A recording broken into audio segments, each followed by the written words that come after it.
Assalamualaikum warahmatullahi wabarakatuh. Bismillahirrahmanirrahim. Kami dari kumpulan 10 akan membentangkan hasil kajian kami yang bertajuk Asal-usul serta Hakikat Kewujudan Manusia berdasarkan pandangan falsafah di bawah kursus falsafah isu semasa kod UTP 1012. Manusia merupakan makhluk yang mempunyai akal budi, insan dan makhluk tinggi darjat berbanding makhluk ciptaan lain. Kemudian teori evolusi pula merupakan pandangan yang dikemukakan oleh ahli biologi untuk menerangkan teori sains tentang asal-usul kejadian serta hakikat kewujudan manusia. Namun begitu, tujuan sebenar evolusi adalah menjelaskan dan membantu kefahaman kita.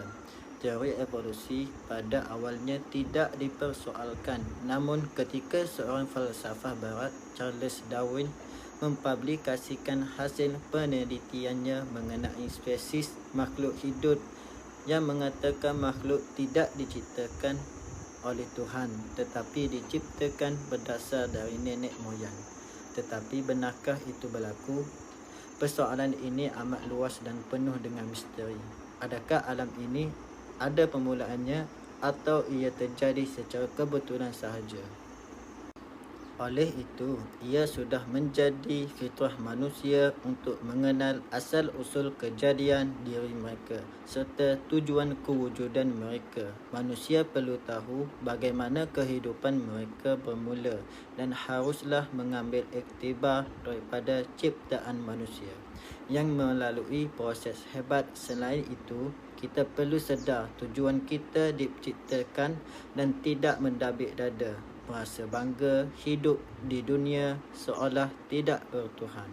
Untuk mendapatkan penjelasan yang rajih, kami akan menghurai asal-usul kejadian manusia yang sebenar melalui kajian tentang teori evolusi manusia berdasarkan ahli falsafah dan bukti melalui kaedah saintifik.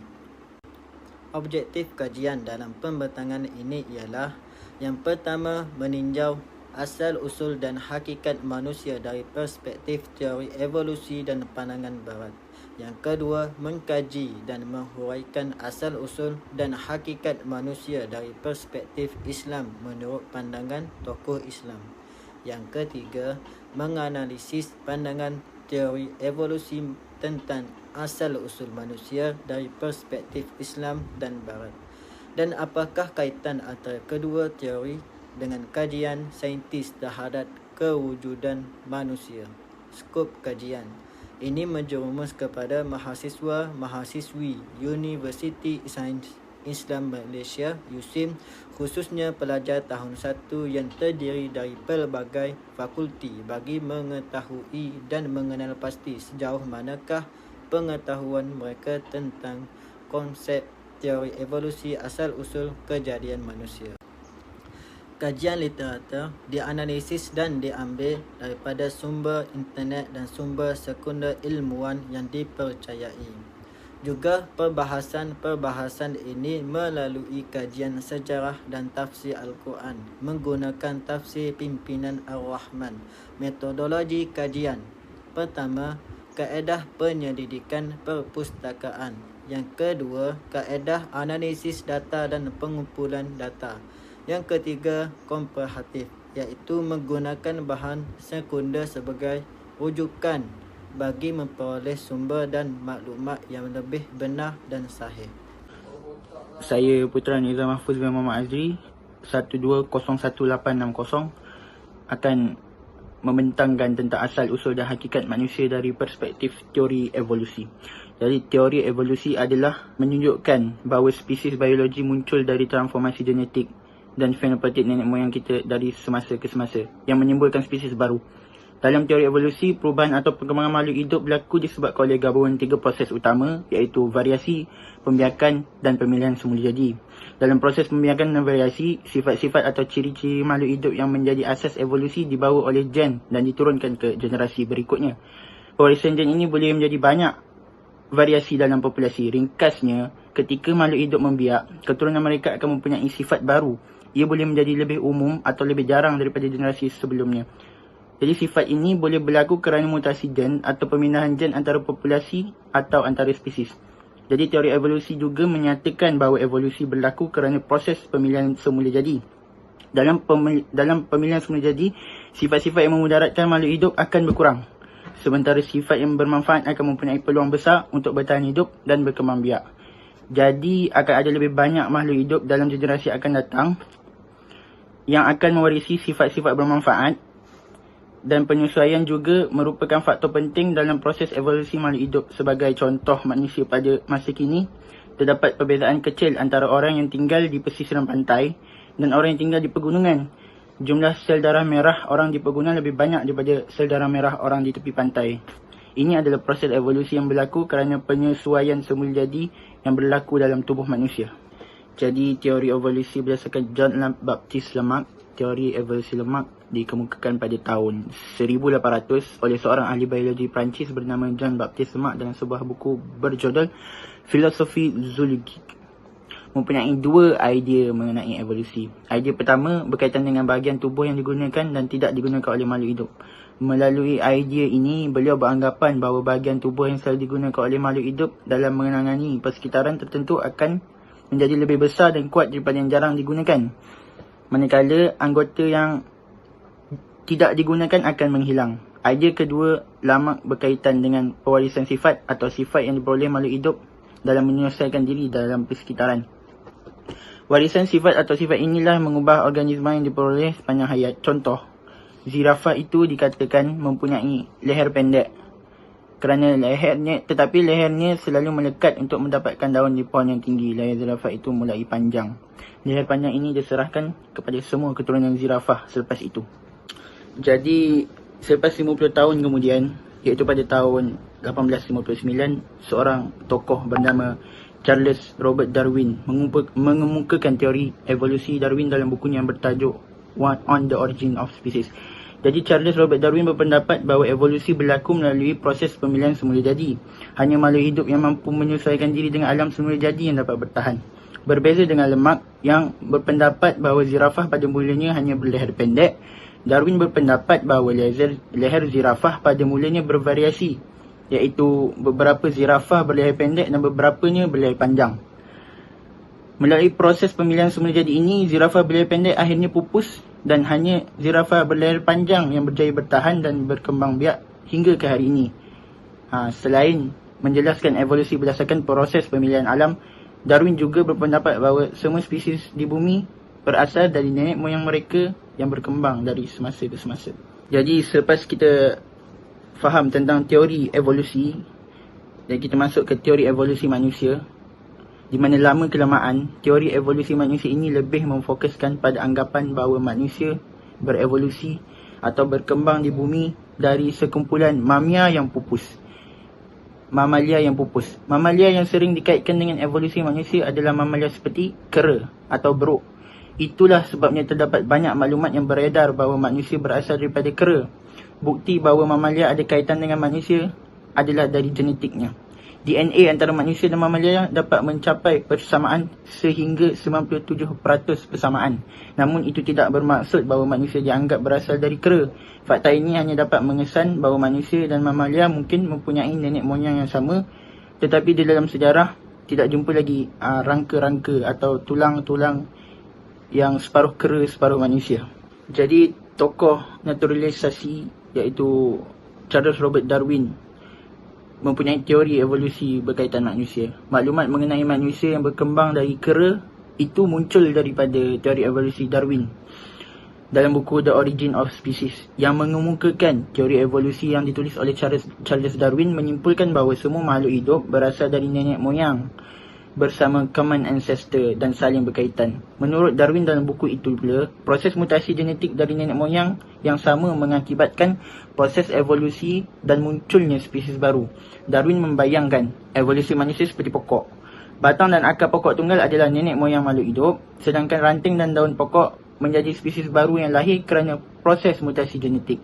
Proses mutasi genetik boleh berlaku kerana pemilihan semula jadi dalam jangka masa yang lama. Dari pemilihan semula jadi, Darwin kemudian membahagikan proses evolusi menjadi evolusi mikro dan evolusi makro. Evolusi mikro ada perubahan yang berlaku pada spesies dengan cara yang kecil. Contohnya perubahan warna atau ukuran dalam populasi beberapa generasi. Sementara evolusi makro adalah perubahan kerana pemilihan semula jadi yang mampu membuat spesies baru. Contohnya perubahan dinosaur yang zaman sekarang menjadi burung, mamalia amfibi yang zaman sekarang bertukar menjadi paus, dan nenek moyang kera dahulu yang zaman sekarang menjadi manusia. Bismillah, Assalamualaikum warahmatullahi. Saya Rabiatul Adawiyah binti Ahmad Syukri 1201856. Saya akan menghuraikan asal-usul kejadian manusia menurut falsafah tokoh Islam iaitu Imam Al-Ghazali dan Ibnu Abbas. Manusia mempunyai beberapa istilah khusus dalam Islam iaitu Al-Insan. Al-Insan daripada perkataan bahasa Arab Nasiya bermaksud pelupa yang mana memerlukan teguran dan peringatan. Manusia juga diberi akal untuk berfikir, maka tidak aneh jika ahli falsafah barat menghuraikan teori mereka tentang kejadian manusia. Dengan akal jugalah darjat manusia ditingkatkan jika digunakan dengan baik. Kemudian istilah Al-Bashar juga disebut di dalam Islam. Al-Bashar digambarkan makhluk yang memimpin dan menanggung tanggungjawab untuk melakukan perintah Allah. Maka jom kita lihat apa bidasan para tokoh falsafah Islam untuk menyangkal teori barat. Pertama, menurut Imam Al-Ghazali, konsep kewujudan manusia dicipta dari segi unsur kerohanian yang mana terdiri daripada al-qalbu, roh, nafsu dan aklu. Selari dengan firman Allah dalam surah Sad ayat 72. Dan manusia dilahirkan mempunyai roh ilahi yang bertentangan dengan nafsu. Imam Al-Ghazali menghuraikan unsur kerohanian melalui kejadian manusia daripada unsur iaitu pertama, hati ataupun al-qalbu. Secara fizikal, hati ialah seketul darah beku iaitu jantung dan ia merupakan organ terpenting dalam penciptaan manusia. Dari segi rohani pula, ia merupakan sesuatu yang lembut, halus dan bersifat ketuhanan. Menurut Imam Al-Ghazali, kemuliaan dan kelebihan manusia berbanding makhluk lain kerana dipersiapkan, diciptakan untuk bermakrifat kepada Allah. Yang kedua, ar-ruh ataupun roh. Roh dengan jasad merupakan perkara berbeza. Hidupnya suatu jasad kerana adanya roh. Tanpa roh, tidak sempurna kejadian manusia. Roh yang ada pada manusia kekal dan manakala roh haiwan dan tumbuhan bersifat sementara. Roh merupakan perkara gaib tersebar ke seluruh bahagian tubuh. Walau bagaimanapun, persoalan tentang roh tidak diizinkan oleh Allah kerana ilmu manusia ini terhad. Maka jelaslah firman Allah dalam surah Al-Isra 83 bermaksud, bila ditanyakan tentang roh, katakanlah roh itu urusan Tuhan. Kamu tidak diberikan ilmu kecuali sedikit. Dan yang ketiga, an-nafsu. Di dalam roh manusia juga terdapat unsur nafsu. An-nafsu adalah sesuatu yang abstrak yang merangkumi marah dan nafsu syahwat pada manusia. Nafsu juga terbahagi kepada 4 perkara iaitu nafsu ammarah, nafsu mulhamah, nafsu lawamah dan nafsu mutmainnah. Nafsu ammarah disebut di dalam surah Yusuf ayat 53.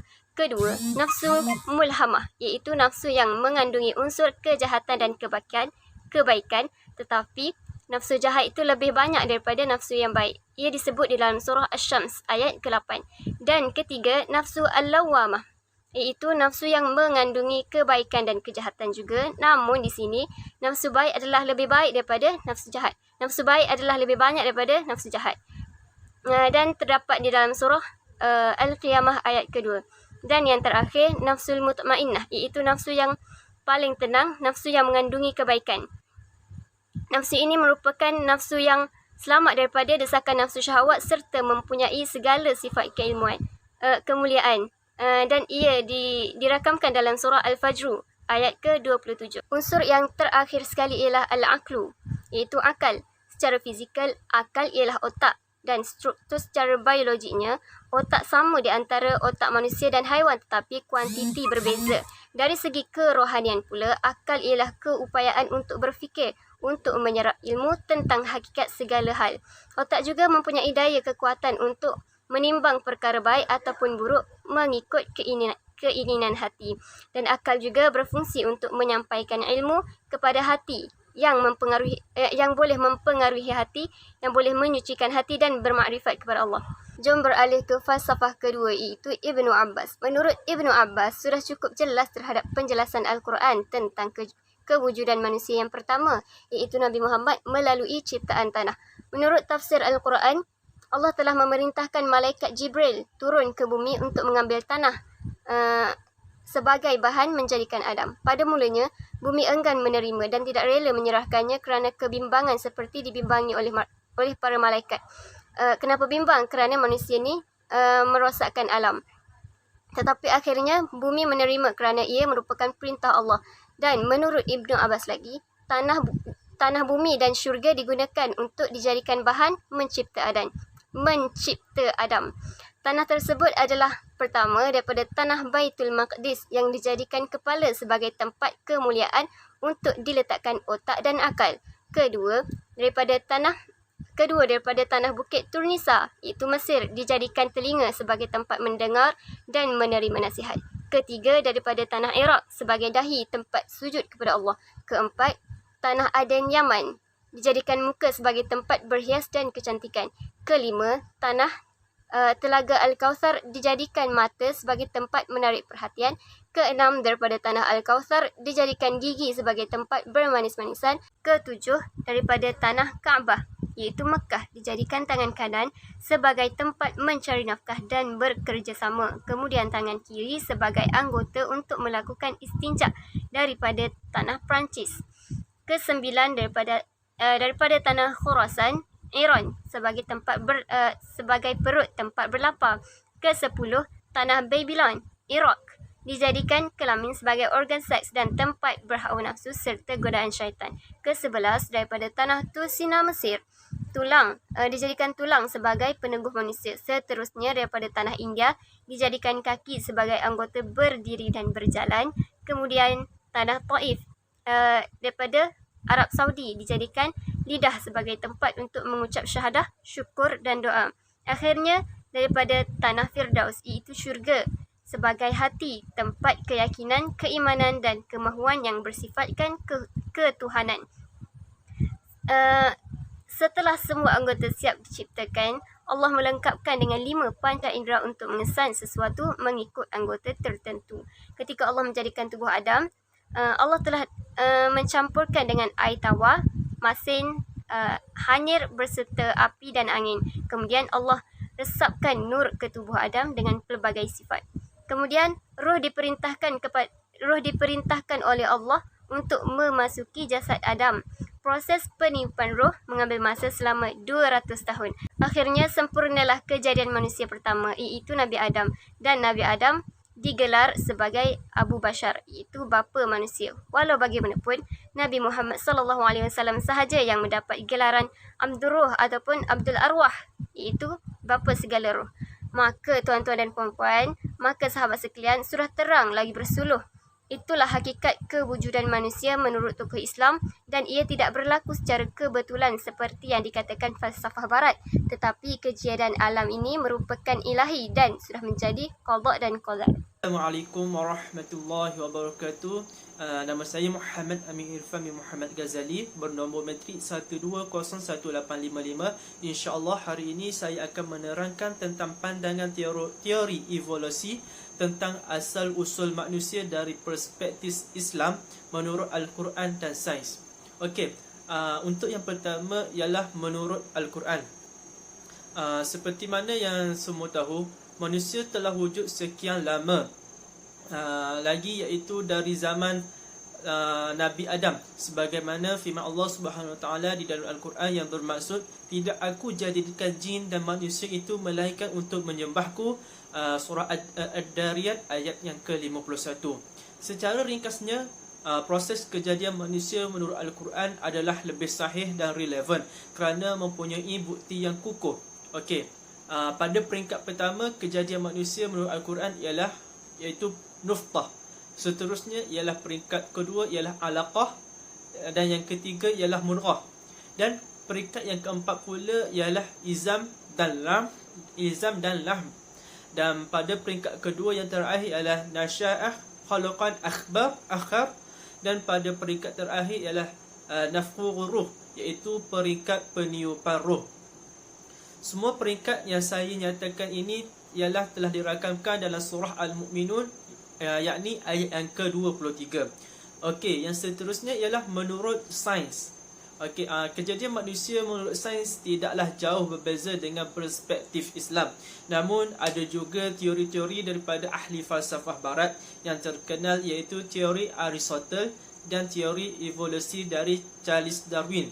Namun begitu, teori tersebut tidak diambil kira oleh masyarakat pada hari ini kerana setelah mengikut logik dan akal fikiran, teori tersebut telah dinafikan dan diketepikan.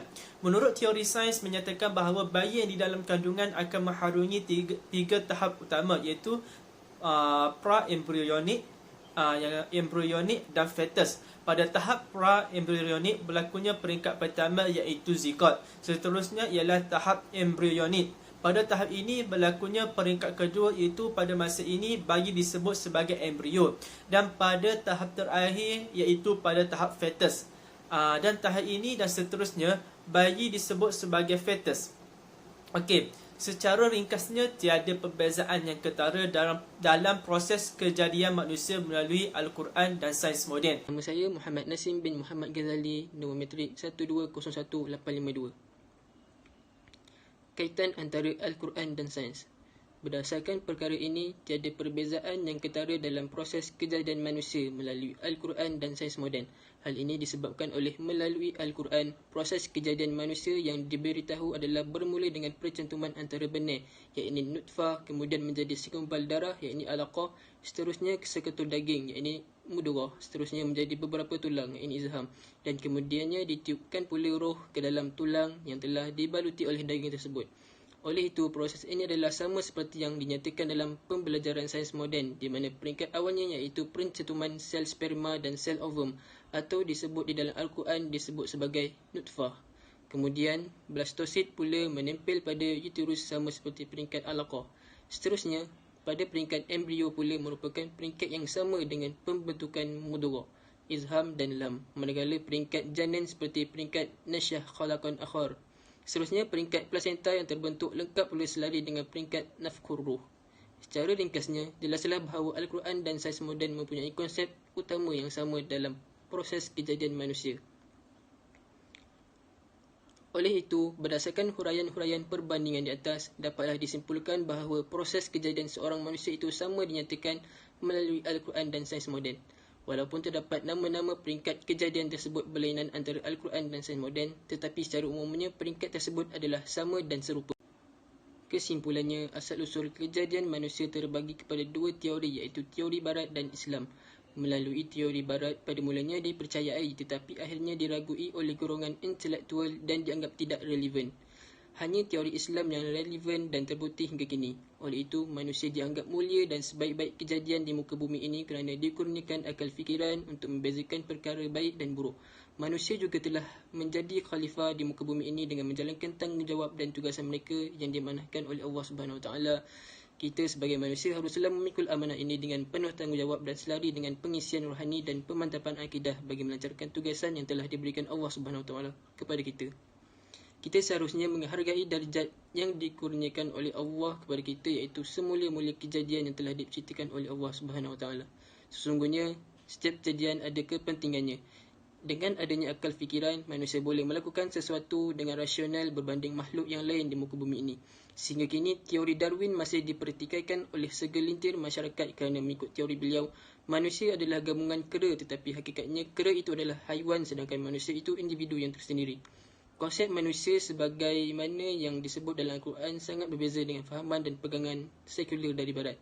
Al-Quran secara jelas menyatakan mengenai fungsi manusia di muka bumi ini yang akan diadili di alam akhirat.